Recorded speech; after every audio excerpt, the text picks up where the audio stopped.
Is it possible to live a structured and healthy life when you have ADHD and don't take your medication? More importantly, why would you even go off medication when it can truly help you in lots of different areas of your life? I got diagnosed with 18 and have now been off medication for the last 1.5 years, and in this video I will let you in on why I decided to not take it anymore and what exactly this ended up doing for me. So stay tuned. Welcome back to ADHD Vision, where you can learn to work with rather than against your brain. So if you have ADHD, why don't you consider subscribing? Hi, I'm Nick, I'm now 23 and I am off ADHD medication. Is what I would say if this was a support group meeting.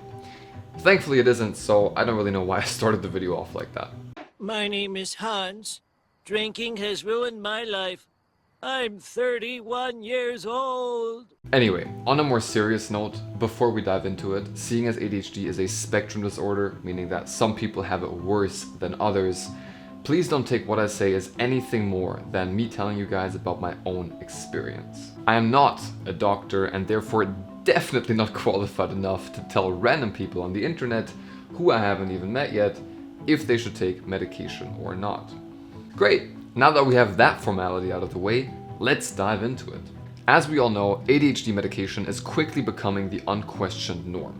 In the States, 62% of children with ADHD are currently taking medication, and generally speaking, the older you are, the less likely you will be to take ADHD medication, as you can see from this graph right here. But that's also because it is estimated that about 80% of us still don't know we actually have ADHD, and that number is way higher for adults than it is for children.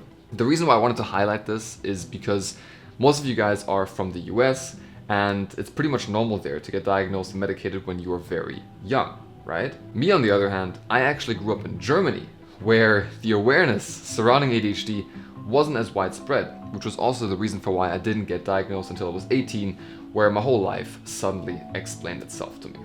I guess one of the reasons for why I never really got diagnosed is also because even though I wasn't the best in school, I was never completely terrible either. And I now realize that that's one of the main misconceptions about ADHD. You don't have to be terrible at school to have it.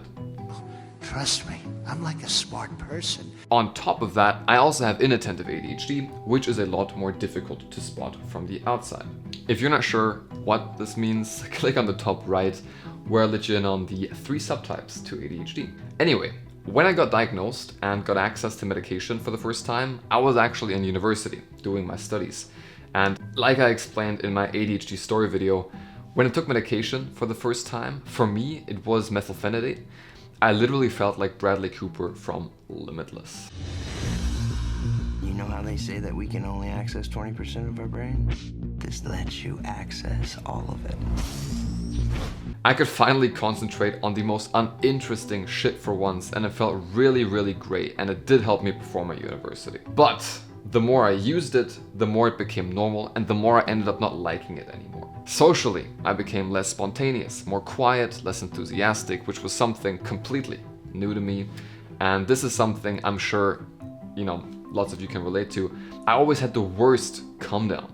Literally, for an hour, I would just lie on my bed and wait for my brain to spark back into normal mode, and that's when I decided to make a change. After about 2 years of starting on medication, I started researching into what our medication actually does to our brains and found out that it essentially helps our depreciated brain chemicals, dopamine and norepinephrine, work better, and found out that there are actually a number of healthy and natural ways to boost these chemicals, like aerobic exercise, for example.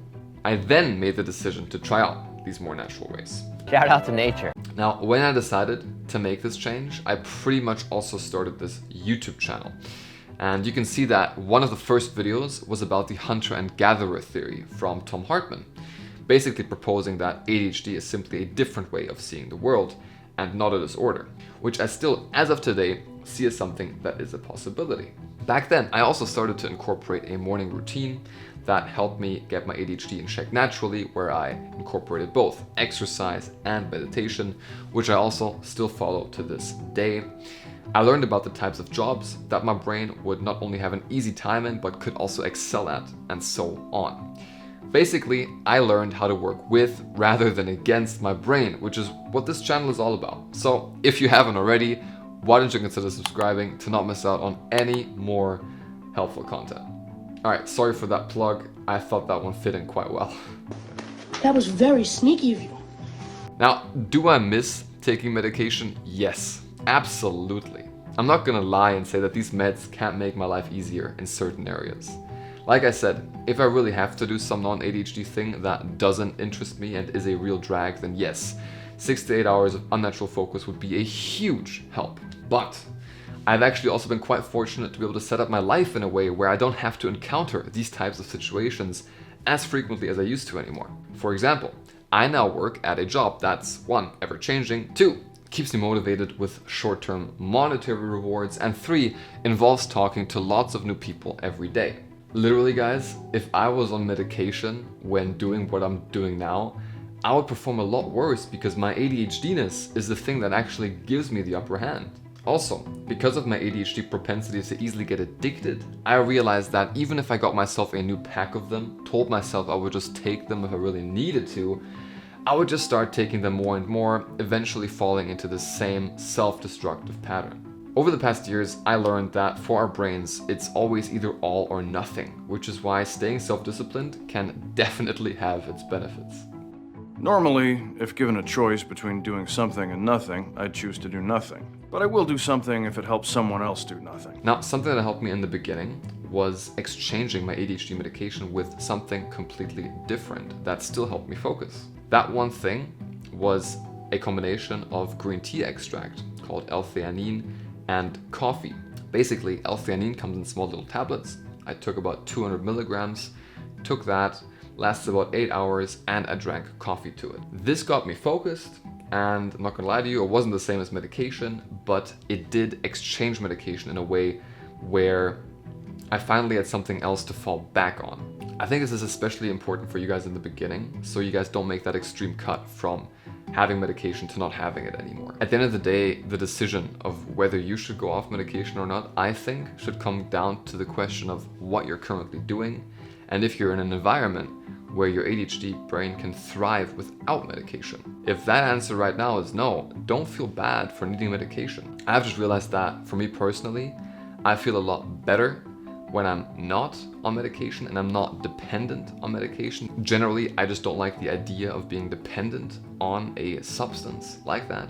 But this decision for you should come down to your personal situation right now. Anyway, even though I am definitely an idealist, I don't want to make this 3-year journey out to be an easy one. It was filled with setbacks, procrastination, low moods, and everything in between. You know, I went from 4 times of medication a week to 2 times to 1 time, and for now, the past 1.5 years, have managed to get off it completely. But it wasn't easy, and I'm sure for some of you, this might be even more difficult, especially if you got diagnosed in childhood and have taken medication pretty much your whole life. I'm guessing that it must be really quite scary to actually then not take them anymore because it's pretty much all you know. You know, if you want to get off medication and are already able to take them 1 day a week less, for example, you should give yourself a tap on the back. If you are someone like me who doesn't really like the feeling of medication anymore and want to try going the natural route again, please talk to your doctor first, because most of the time for ADHD treatment, especially in the beginning, there is an easier way than having to walk down that scary new road all by yourself, which is behavioral therapy. This is when you get to work with a professional therapist, and is something that I think might definitely be worth trying out for some of you. If you want to try out a few natural alternatives for yourself already, check out the video on the top right where I let you in on the top 5 natural alternatives to ADHD medication. If you do want to get off medication, remember that our brains love going full throttle. So take baby steps, and if you are taking them every day, maybe start by taking 1 less every week until you're able to tune down the consumption more and more. And also be sure to introduce supplementary measures that will help you keep those low chemicals up into your life. Don't expect to just be okay after you get off medication, because especially if you have been on it for long, chances are that you won't be. Thank you so much for watching, guys. I sincerely hope you were able to take a few things away from this video. Remember, just because you see the world in a different way doesn't mean you are worth less, but actually that you are unique and awesome in your own way. You just need to find a path that fits to your brain, which is why I would highly recommend checking out this video on the right, where I let you in on the top 5 jobs for us ADHDers. Also, if you like what I'm wearing, be sure to get yourself a shirt or hoodie here, and I will see you again next week on Tuesday. Till next time, guys.